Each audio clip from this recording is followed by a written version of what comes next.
एक खजाना नहीं चुकता है, वह परमात्मा का है। सिर्फ एक ज्योति नहीं बुझती है, वह परमात्मा की। और जागो, तुम उस ज्योति के धनी हो, तुम उस ज्योति के मालिक हो। तुम्हें बहुमूल्य से बहुमूल्य भेंट दी गई है, और अभागे हो कि तुम कि उस भेंट को न तुम देखते हो, न उस भेंट का सम्मान करते हो, न उस भेंट के लिए तुमने परमात्मा को कोई धन्यवाद दिया है। मालिकाए सहरे जिंदगी तेरा, शुक्र किस तौर से अदा कीजिए। दौलते दिल का कुछ शुमार नहीं, तंग दस्ती का क्या गिला कीजिए।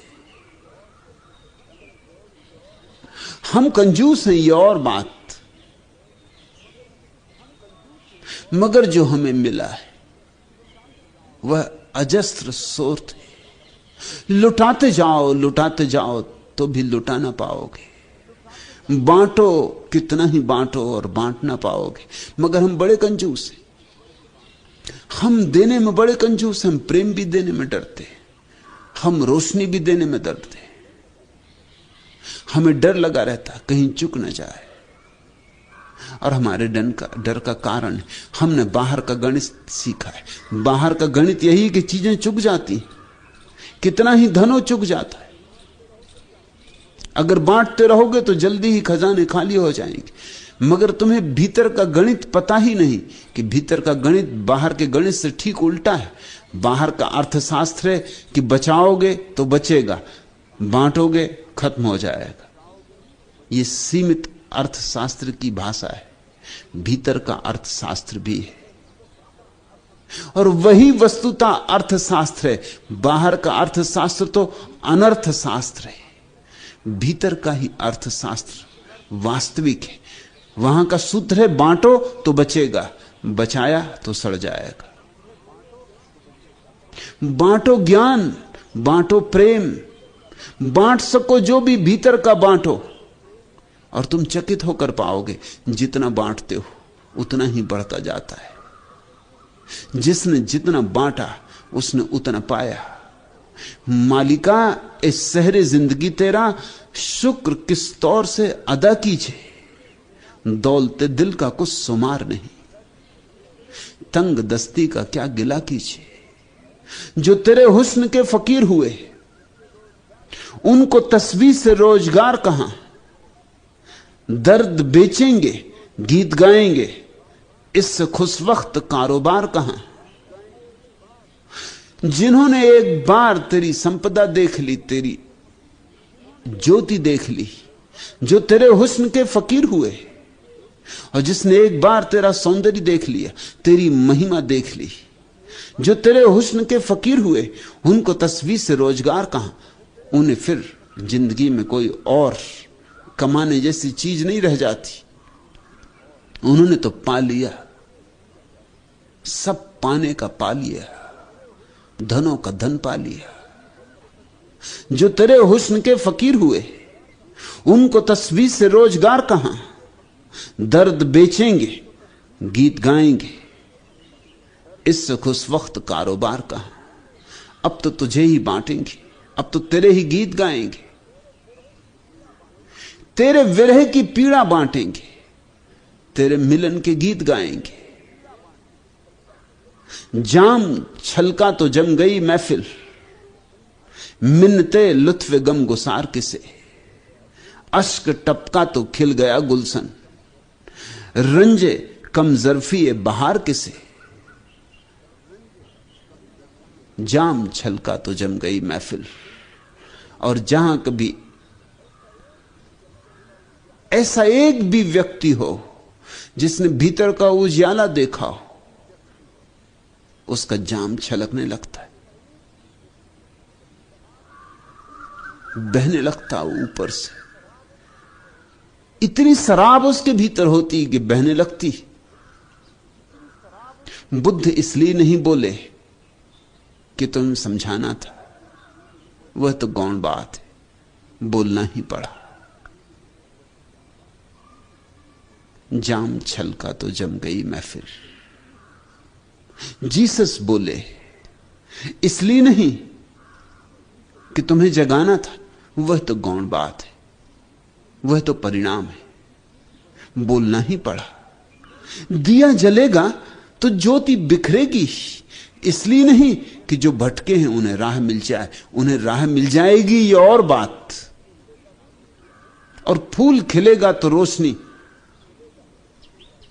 फूल खिलेगा तो रंग, फूल खिलेगा तो गंध बिखरेगी। इसलिए नहीं कि तुम्हारे नासापुटों को सुवास मिल जाए। हां, जो पास से गुजरेंगे उनके नासापुट सुगंध से भरी जाएंगे, वह गौण बात। जाम छलका तो जम गई महफिल। इसलिए जहां भी कभी किसी ने भीतर का उजियाला देख लिया, बिन बाती बिन तेल जुगत सो बिन दीपक उजियार, उनका जाम छलकने लगता है, वही मधुशाला खुल जाती। जाम छलका तो जम गई महफिल, मिन्नते लुत्फ गुम गुसार किसे, अस्क टपका तो खिल गया गुलशन, उनका एक आंसू भी टपके तो बाहर आ जाए, तो पूरी बगिया में फूल ही फूल हो जाए। मीरा के आंसुओं की याद करो, कौन फूल मुकाबला करेगा उन आंसुओं का।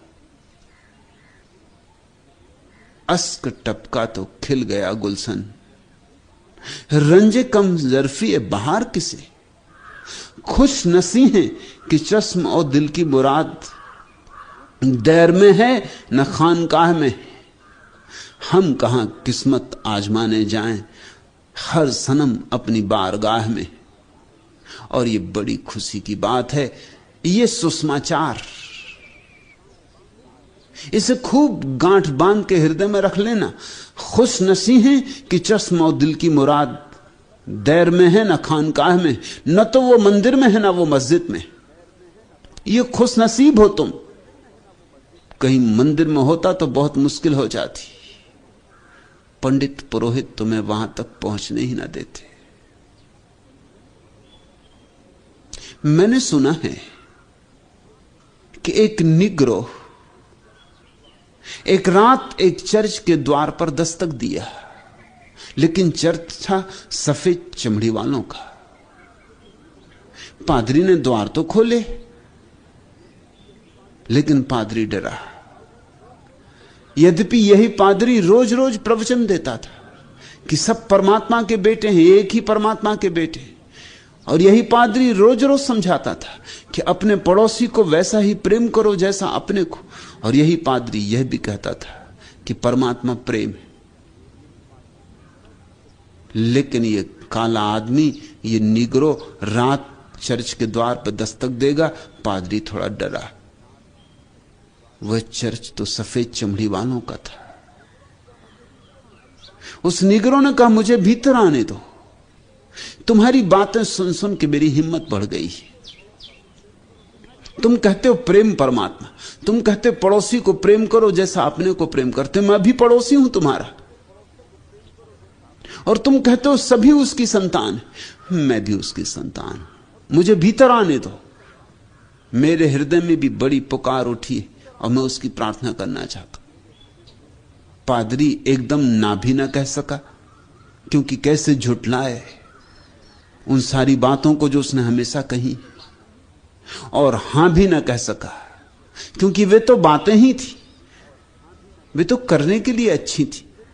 कुछ बातें होती जो सिर्फ करने की होती, कहने की होती, बात के ही लिए होती। जिंदगी उनसे बिल्कुल भिन्न होती। असलियत तो यह थी कि काला आदमी भीतर प्रवेश करे, ये उसकी हिम्मत ना थी। उसने तरकीब निकाली। पंडित पुरोहित तो सदा से चालबाज रहे, सदा से चालबाज और चतुर रहे। चतुर थे इसलिए तो पंडित पुरोहित हो गए, चालबाज थे इसलिए तो पंडित पुरोहित हो गए। सदियों से उन्होंने शोषण किया है अपनी चालबाजी से। उसे एक चालबाजी समझ में आई। उसने कहा कि जरूर जरूर तुम आना, लेकिन पहले पवित्र हो लो, उपवास करो, प्रार्थना करो, सब पाप छोड़ो, काम वासना छोड़ो, क्रोध छोड़ो, लोभ छोड़ो, उसने इतनी लंबी फेहरिस्त दी इसी आशा में कि ना कभी ये नीग्रो ये बातें पूरी कर पाएगा और न ये झंझट खड़ी होगी इसके मंदिर में प्रवेश की। जैसे शूद्र को ब्राह्मण प्रवेश ना करने दे मंदिर में, वैसी ही स्थिति अमेरिका में नीग्रो के ऊपर है। नीग्रो शूद्र हो गया है, उसका प्रवेश नहीं हो सकता चर्च में। पुरोहित खुश था, फिर उसने इतनी लंबी दी थी कि बड़े बड़े संत भी पूरी नहीं कर पाए, और जब कर पाएगा पूरी तब देखेंगे। चला गया नीग्रो, सीधा साधा आदमी। मान ली उसने बात की तो ठीक ही है, जब पवित्र हो जाऊं तभी तो प्रार्थना करूंगा। उस भोले आदमी को यह ख्याल ना आया कि सफेद आदमियों पर यह शर्त लागू नहीं होती। किन किन सफेद लोगों से तुमने कहा है, किन किन गोरों को तुमने कहा है कि पवित्र होकर आओ, मुझ अकेले पे यह शर्त लागू होती? चला तो गया, सीधा साधा आदमी, बात मान ली, लग गया अपने को पवित्र करने में। 3 सप्ताह बाद पादरी चौंका, क्योंकि सुबह ही सुबह सूरज उग रहा था, द्वार खोल रहा था पादरी चर्च के, कि देखा कि वो नीग्रो आ रहा है। वो बहुत घबराया, अब ये फिर बात उठाएगा।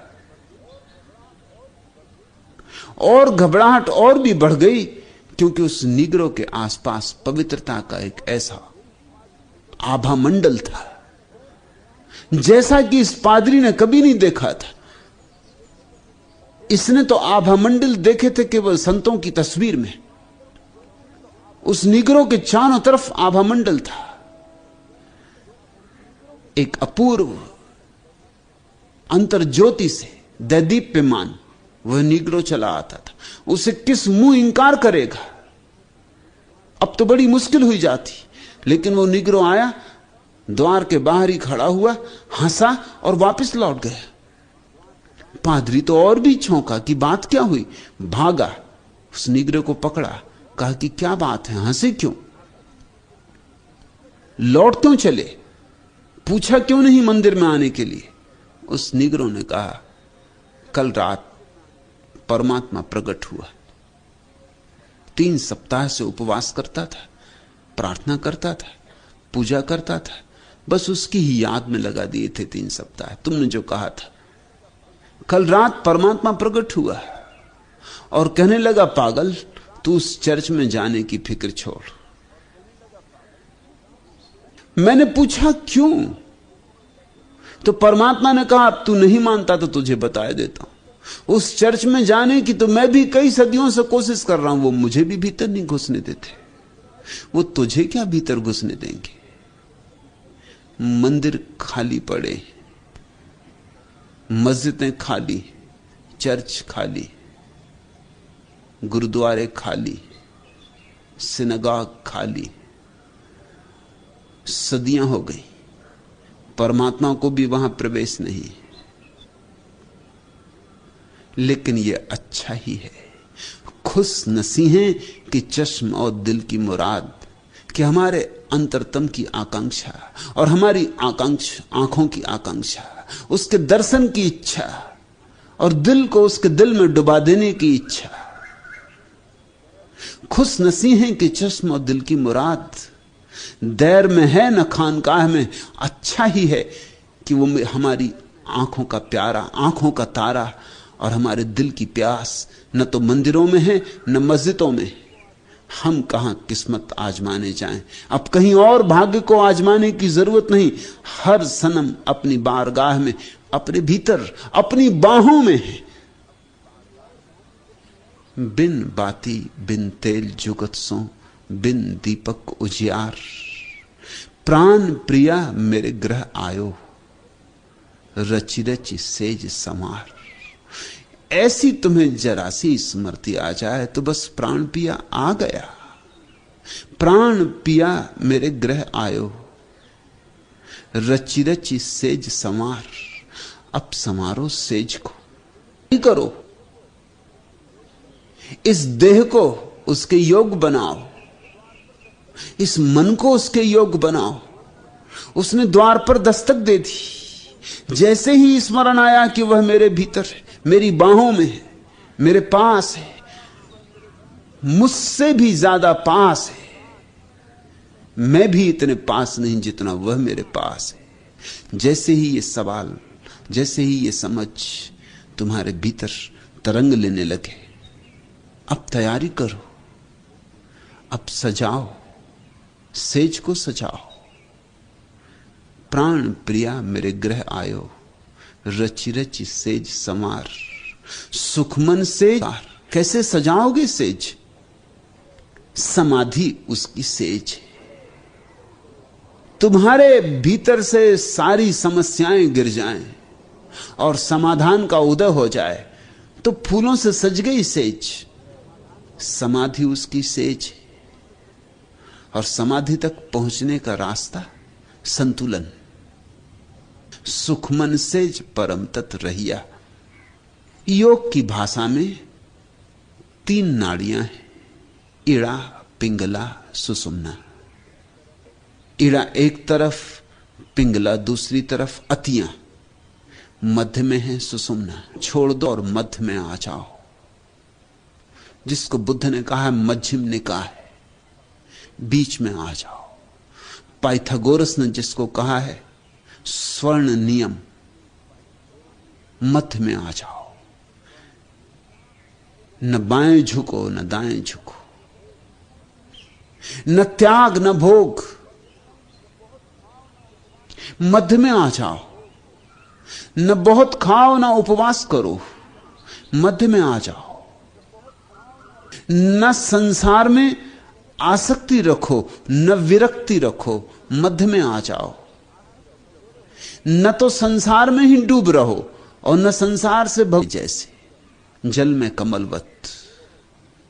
बस सज गई सेज, संतुलन बना तुम्हारे भीतर कि सेज सज गई। ख्याल रखना, भोगी तो चूकता ही चूकता है, त्यागी भी चूक जाता है। भोगी चूक जाता है क्योंकि धन पद प्रतिष्ठा को पागल की तरह पकड़ता है। त्यागी छूट जाता है क्योंकि वह धन पद प्रतिष्ठा को पागल की तरह छोड़ता है। पकड़ोगे, जोर से पकड़ोगे, वह भी गलत है। छोड़ने का आग्रह करोगे, वह भी गलत है। न तो यहां कुछ पकड़ने योग्य है न कुछ छोड़ने योग्य है। देख लो, सार देख लो और संतुलित हो जाओ। महावीर ने इसे सम्यक्त्व कहा है। मध्य में आ जाओ, समतुल हो जाओ। प्राण प्रिया मेरे गृह आयो, रची रची सेज समार। सुखमन सेज परम तत्व रहिया। एक बार तुम संतुलित हो जाओ तो जो परम तत्व है बस प्रकट हो जाए। जो है वह प्रकट हो जाए। पिया निर्गुण निरकार। न तो उस प्यारे का कोई गुण है न उस प्यारे का कोई आकार है। देह के भीतर जाओ, मन का भी आकार है, उतना ठोस नहीं जितना देह का। देह का आकाश ऐसे है जैसे चट्टान का आकार। मन का आकार ऐसे है जैसे जल की धार का आकार, बदलता भागता परिवर्तनशील, पर आकार तो है। देह से चलो भीतर और मन से भी चलो भीतर तो तुम पाओगे शून्य आकाश, निराकार। न वहां चट्टान जैसा आकार है स्थिर और न वहां मन जैसा आकार है चंचल। तुम परमात्मा से मिल सकते हो। उस अवस्था में ही विरह मिलन में रूपांतरित होगा। गावौरी मिली आनंद मंगल, यारी मिलके यार। फिर हो जाएगा प्रीतम से मिलन। फिर तो बचेगी एक ही बात, गावौरी मिली आनंद मंगल। इसलिए तो संतों ने खूब गाया, खूब जी भर गाया। सारे संतों ने गाया। जिससे जैसे बना वैसे गाया। वे कोई गायक नहीं है, न कोई कवि है, न कोई संगीतज्ञ। इससे जो भी वाद्य बज सका बजाया। उसमें तुम कला मत खोजना, कला गौण है। उसमें तो तुम आत्मा खोजना, भाव खोजना। जुनून की याद मनाओ कि जश्न का दिन है। सलीब और दार सजाओ कि जश्न का दिन है। तरफ भरे जो शीशा चढ़ाओ कि जश्न का दिन है। तमीज रहबर और रहजन करो न आज के दिन। हर एक से हाथ मिलाओ कि जश्न का दिन है इंतजारे मलामत में नासहों का हजूम। नजर संभाल के जाओ कि जश्न का दिन है। बहुत अजीज हो लेकिन सिकस्ता दिल यारो, तुम आज याद ना आओ कि जश्न का दिन है। वह सोरी से गमे दिल जिसकी लय नहीं कोई, गजल की धुन में सुनाओ कि जश्न का दिन है। गाओ, उठने दो गजलें, पियो, नाचो, तुनुक पियाओ। और आज विधि विधान ना समझो, आज सब विधि विधान तोड़ो और नाचो। ऐसे ही संत नाचे मीरा और चैतन्य, ऐसे ही संत गाए कबीर और नानक। जुनून की याद मनाओ कि जश्न का दिन है। ऐसे ही पागल हुए, मदमस्त हुए। इसी मदमस्ती से अद्भुत वचनों का जन्म हुआ है। गावरी आनंद मंगल यारी मिलके यार। पर यही नहीं होंगे, इनकी हरियाली में तुम उसकी हरियाली पाओगे, इनके फूलों में तुम उसकी खिलावट देखोगे। यही होंगे चांद तारे, मगर यही नहीं होंगे। इनसे उसकी रोशनी को झरते पाओगे। यही होंगी गंगा और जमन, मगर यही नहीं होंगी। ये आकाश से उतरने लगेंगी, ये आकाशीय हो जाएंगी।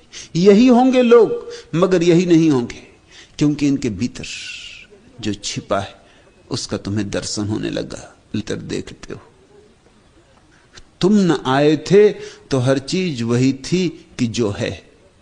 आसमां हद नजर, राह गुजर राह गुजर, सीसाए मैं सीसाए मैं। और अब सीसाए में राह गुजर रंग फलक, रंग है दिल का मेरे खून जिगर होने तक। चंपई रंग कभी राहते दीदार का रंग, सुरमई रंग की है सायते बेजार का रंग। जर्द पत्तों का खस और खार का रंग, सुर्ख फूलों का दहकते हुए गुलजार का रंग। जहर का रंग, लहू का रंग, सबेतार का रंग। आसमां राह गुजर शीशाए में कोरे। फिर से एक बार हर एक चीज वही हो कि जो है। आसमां हद नजर, राह गुजर, सीसाए में सीसाए में। ज़ैन फकीर कहते हैं, साधक 3 अवस्थाओं से गुजरता है। पहली, जब पहाड़ पहाड़ हैं और नदियां नदियां हैं। दूसरी, जब पहाड़ पहाड़ नहीं रह जाते, नदियां नदियां नहीं रह जाती। और तीसरी, जब पहाड़ फिर पहाड़ हो जाते हैं, नदियां फिर नदियां हो जाती। प्यारा वचन है यह। पहले पहाड़ पहाड़ है, जैसे तुमने देखे धूल भरी आंखों से, उदास सुस्तने में ही उलझे और खोए थे कि कहां खोलते आंख, कि कैसे देखते पहाड़ और कैसे देखते नदियों को।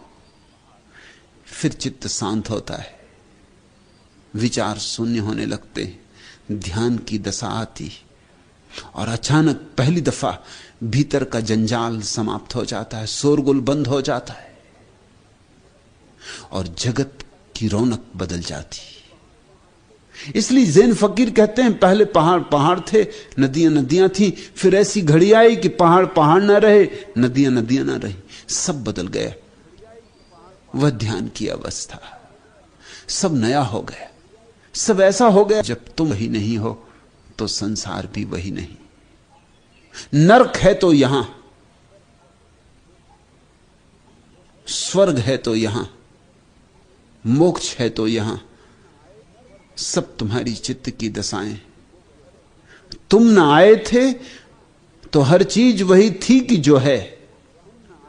आसमां हद नजर, राह गुजर, सीसाए में, और अब सीसाए में राह गुजर रंग फलक। रंग है दिल का मेरे खूने जिगर होने तक, चंपई रंग कभी राहते दीदार का रंग, सुरमई रंग की है सायते बेजार का रंग, जर्द पत्तों का है।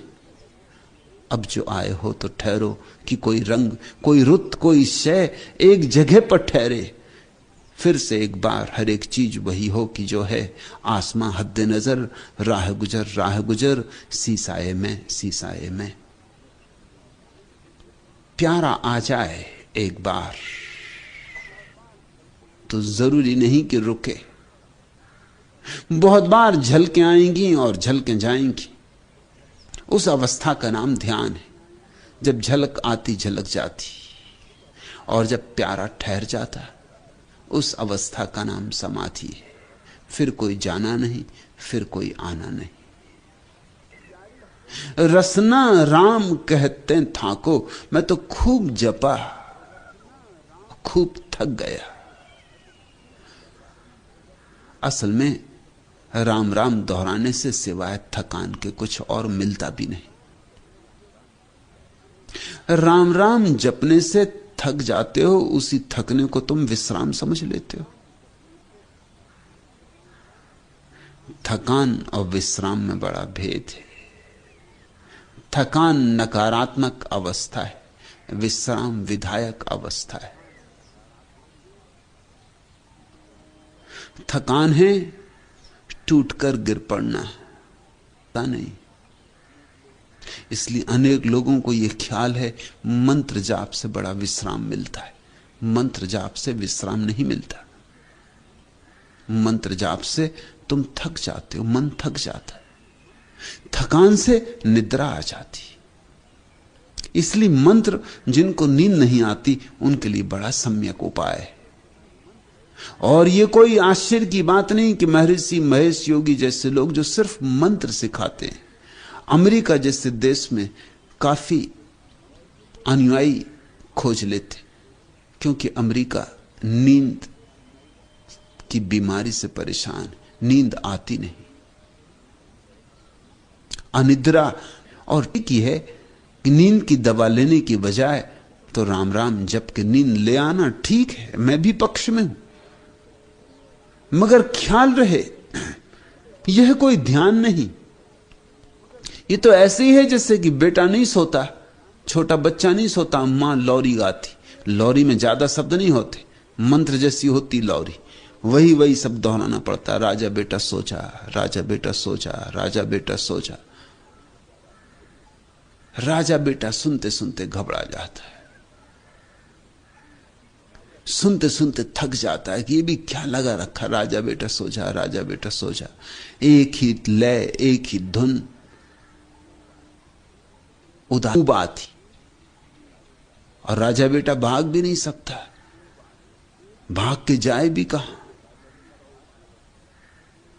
एक ही भागने का उपाय बचता है कि नींद में भाग जाए, तो चुपचाप नींद में सरक जाता है। बचने के लिए ये एक उपाय है कि नींद में सरक जाए। इसलिए अक्सर ऐसा हो जाता है कि धार्मिक सभाओं में लोग सोते हैं, क्योंकि वही कहानी जो बहुत बार सुनी है, वही राम कथा, वही सीता का चोरी जाना, वही रावण, कितनी बार तो सुन लिया और कितनी बार तो देख लिया, लेकिन धर्म सभा में नींद निश्चित आ जाती। मैं विश्वविद्यालय में विद्यार्थी था, दर्शन शास्त्र में एक प्रोफेसर थे जिनको मानना पड़ेगा कि वो इस ढंग से बोलते थे कि जो रात भर भी ठीक से सोया हो उसे भी नींद आ जाए। तो जब भी कोई विद्यार्थी, कोई संगी साथी नींद से परेशान होता, मैं कह देता कि तुम उनकी क्लास में चले जाओ। और ये बात, क्योंकि उनकी कक्षा में भीड़ काफी लोगों की होती, परीक्षा के दिनों में तो बहुत लोग जाते, क्योंकि परीक्षा के दिन में विद्यार्थियों को घबराहट में नींद नहीं आती। मगर उनकी वाणी सुनते ही, संस्कृत के पंडित थे और संस्कृत के बड़े उल्लेख देते थे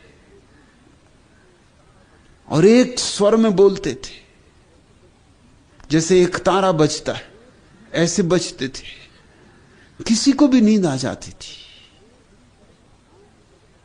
यारी कहते हैं रसना राम कहते थाको, मैं थक गया राम राम रटते रटते। जी, ये मैं क्या पागलपन करता रहा कि राम राम रटता रहा। प्यास बुझे यदि चाखो, प्यास बुझती है अगर पानी को पियो तो। बैठ के जपते रहो H2O H2O H2O, पानी का मूल सूत्र। शायद नींद आ जाए मगर प्यास तो ना बुझे, और प्यास ना बुझे तो नींद भी कितनी देर रहेगी, जल्दी ही टूटेगी। प्यास नींद को तोड़ देगी। रसना राम कहते थाको, पानी कहे कहूं प्यास बुझते, प्यास बुझे यदि चाखो। तो पतियों ने सिखा दिया कि पति परमात्मा है। पतियों ने ही शास्त्र लिखे या पुरुषों ने, लेकिन किसी एक ने भी यह ना कहा कि पत्नी भी परमात्मा है। स्त्री तो नरक का द्वार और पति परमात्मा है। इस तरह की मूढ़तापूर्ण बातें शास्त्रों में भरी पड़ी, और इस तरह के अहंकार से भरे हुए वक्तव्य इधर से उधर तक शास्त्रों पे छाए हुए। स्त्री नरक का द्वार, और स्त्री से ही सब पैदा हुए हो, और बड़े से बड़े संत तुम्हारे, फिर चाहे वे तुलसीदास ही। और स्त्री नरक का द्वार है, और पुरुष पति है, और पति परमात्मा है। पति यानी स्वामी, और स्त्री दासी है। मगर बात में मूल्य तो था, खराब हाथों में पड़ के खराब हो गई। और कभी कभी तो अमृत भी गलत हाथों में पड़ जाए तो जहर हो जाता है। बात का मूल्य तो था। स्त्री पति का नाम नहीं लेती, यद्यपि जानती है, भीतर भीतर जानती है, बाहर बाहर नहीं लेती, आदरवश नहीं लेती। इस बात का यारी ने खूब ठीक उपयोग किया। यारी कहते हैं मुझे भी पता है उसका नाम, लेकिन ले नहीं सकता, आदर के कारण नहीं लेता हूं। अब भीतर भीतर रखता हूं, भीतर भीतर संभालता हूं। पुरुष नाम नारी ज्यों जाने, जानी बूझी जनी भाखो। उसे कहना थोड़ी है, उसे तो भीतर संभालना है। जैसे बीज भूमि के अंतर्गर्भ में समा जाता है, ऐसे ही राम, ऐसे ही अल्लाह। दृष्टि से मुष्टि नहीं आवे, नाम निरंजन बाको। और तुम सोचते हो कि बहुत बहुत तरह के दर्शन शास्त्र सीख लोगे तो उसे मुट्ठी में ले लोगे, तो गलती में हो। दृष्टि से मुष्टि नहीं आवे। असल में दृष्टि तो बाधा है। सब दर्शन शास्त्र दृष्टियां हैं, और दृष्टि बाधा है।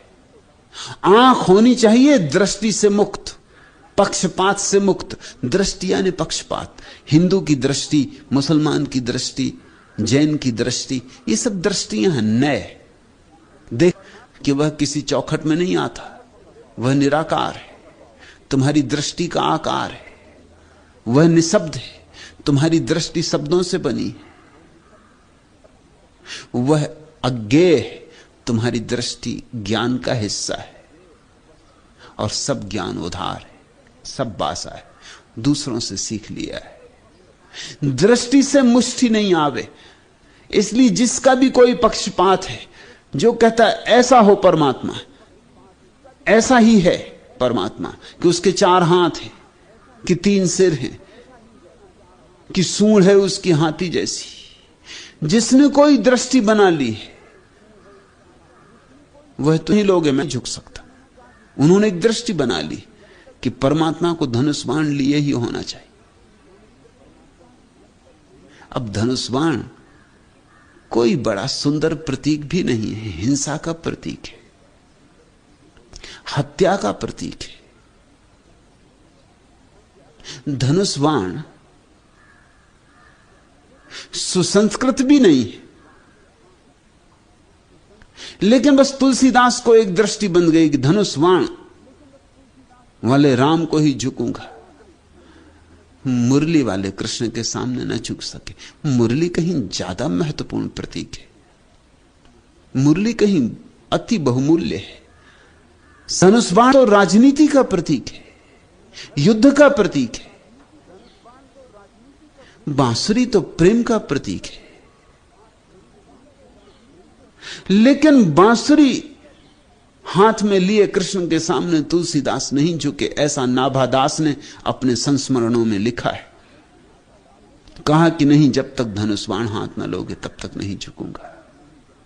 तो तुलसीदास जैसे पंडित विचारशील व्यक्ति की ऐसी हालत है, तो साधारण आदमी की तो क्या कहो, उसने भी धारणा बना ली। जैन हिंदू मंदिर में नहीं झुकता। एक जैन मित्र को लेकर मैं एक हिंदू मंदिर में गया, झुकता। मैं तो सिर्फ वीतराग प्रभु के सामने झुकता हूं।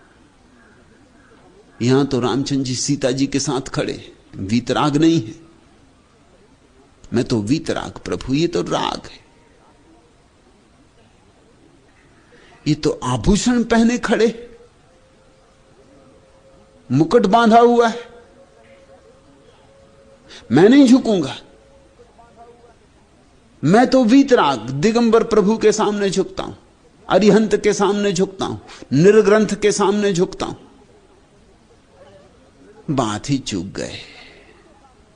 झुकने से मिलता है प्रभु। और जब तुमने कहा इसके शब्द निर्माण किया, सत्य का कोई आग्रह नहीं होता, सब आग्रह असत्य के होते। आग्रह मात्र असत्य का होता, सत्य तो निराग्रह ही होता है। सत्य की कोई न दृष्टि होती न पक्षपात होता। दृष्टि से मुष्टि नहीं आवे, नाम निरंजन वाको। वह तो निरंजन है, वह तो निराकार है, वह तो समष्टि में व्याप्त है। उसका ना रूप है ना रंग है। तुम दृष्टि बना के मत चलो। तुम किसी सिद्धांत को लेकर उसे खोजने मत निकलो। जो सिद्धांत लेके खोजने निकला उसे सत्य कभी ना मिलेगा। है वह कोरे निर्मल निर्दोष हृदय में ही प्रवेश करता है। वह गुरु प्रताप साधकी संगति, उलट दृष्टि जब ताको। 2 बातें बहुमूल्य हैं, गुरु प्रताप साधकी संगति। गुरु का सत्संग, गुरु का आशीष, गुरु का प्रसाद, गुरु की महिमा। किसे गुरु कहे? जिसने पा लिया, जो फूल खिल गया। खिले फूल के साथ कली रह जाए तो कितनी देर कल जाएगी। तुमने देखा, मृदंग पर थाप पड़ी और तुम्हारे पैर भी थाप देने लगते। क्या हो गया तुम्हें? मृदंग की थाप तुम्हारे भीतर भी किसी सोए हुए संगीत को जगाने लगी। कोई वीणा बजी और तुम्हारा सिर डोलने लगा। क्या हुआ तुम्हें? वीणा ने तुम्हारे भीतर पड़ी वीणा को भी छेड़ दिया। ऐसी ही घटना घटती है गुरु के सत्संग में, मगर उसकी वीणा बजनी चाहिए। उसकी तुम्हारे पैर भी फड़क उठेंगे, तुम्हारे भीतर भी सोई हुई ऊर्जा अंगड़ाई लेगी, करवट लेगी, तुम्हारे भीतर भी कुछ होना शुरू हो जाएगा। तुम अपने को अचानक पाओगे कि जैसे एक धारा में पड़ गए, एक प्रवाह में पड़ गए जो ले चला तुम्हें सागर की तरफ। गुरु प्रताप साधकी संगति। तो ऐसे के साथ होना जिसने पा लिया, और ऐसों के साथ होना जो पाने की राह पे चल पड़े, साधकी संगति। बुद्ध ने 3 शरण कहे, बुद्धम शरणम गच्छामि। संभव होगी कि तुम धर्म की शरण जा सकोगे। पहले उसको पकड़ो जो जाग गया, फिर उनके साथ हो लो जो जागने की यात्रा में संलग्न है, उनकी रौ में बह जाओ। ध्यान रखना, अकेले अकेले यात्रा कठिन है। अकेले अकेले भटकने की बहुत संभावना है। जब लोग किसी दुर्गम यात्रा पर निकलते हैं तो संग साथ में निकलते, 10-5 मित्र साथ होकर निकलते, क्योंकि बहुत डर है, जंगली जानवर है, अंधेरी रातें हैं, लुटेरे होने लगे कि दूसरे को जगा देगा, पहरा जारी रहेगा, सुरक्षा बनी रहेगी। इसलिए समस्त जागृत बुद्धों ने संघ का निर्माण किया है। यही मेरे सन्यास का अर्थ है।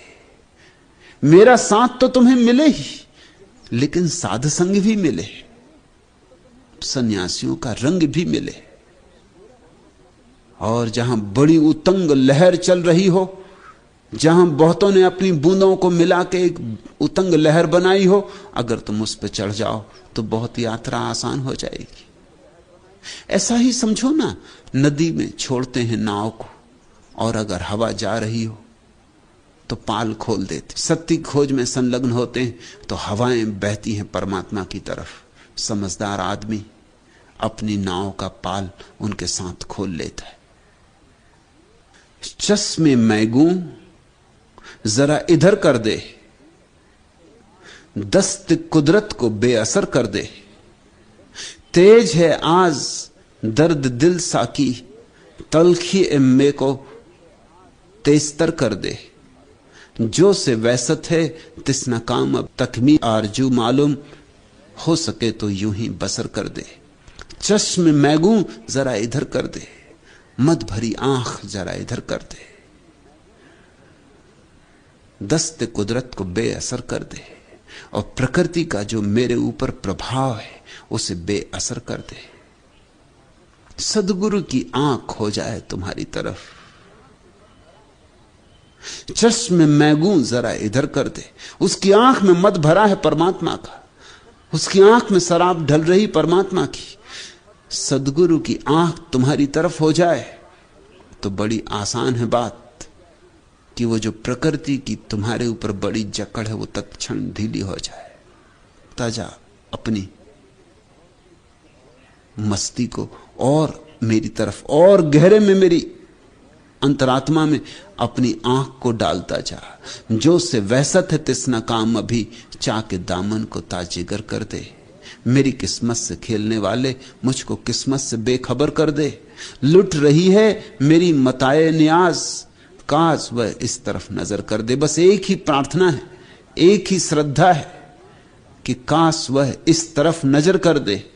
फैज तकमील आरजू मालूम, इतना ही मालूम हो जाए कि उसकी नजर किसी दिन मेरी तरफ होगी तो भी पर्याप्त है। हो सके तो यूं ही बसर कर दे, तो फिर जिंदगी ऐसे भी बसर हो सकती है, खाली लौटता है। गुरु प्रताप साध की संगति, उलट दृष्टि जब ताको। दृष्टि को उल्टा करना है, आंख को भीतर ले जाना है। कौन पलटाएगा तुम्हारी आंख भीतर? बाहर देखने की आदत जड़ हो गई। जिसने अपनी आंख भीतर पलटा ली वही तुम्हें सूत्र दे सकता है, वही तुम्हें जुगति सिखा सकता है, युक्ति दे सकता है। यारी कहे सुनो भई संतो, वज्र बेधि किए नाको। कठिन मार्ग है, घबराहट ना पकड़ ले, भीरुता ना पकड़ ले, टूट जाती है वज्र जैसी कठिनाइयां भी।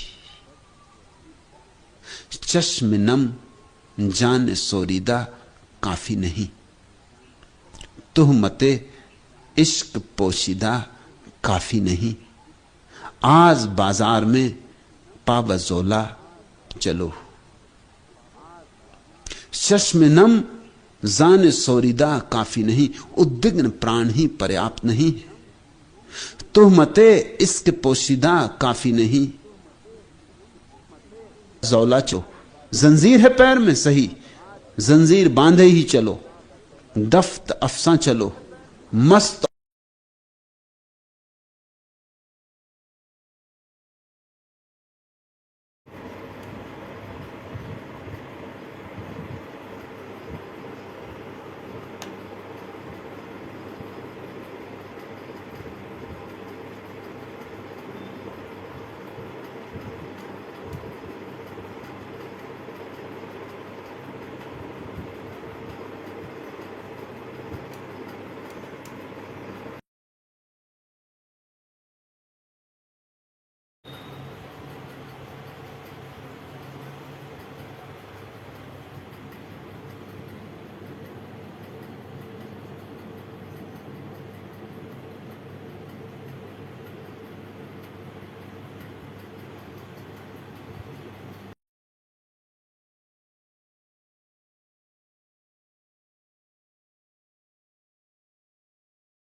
तुम ये बात ध्यान रखना, इस समय की भी एक निश्चित सीमा है। या तो तुम इस समय के साथ चल सकते हो या फिर इसे जाने दे सकते हो। समय को कैसे सदुपयोग में लाना है ये तुम्हें अच्छे से पता है, किंतु तुम जानते हुए भी समय का सदुपयोग नहीं कर पा रहे हो, सिर्फ अपनी अज्ञानता के कारण।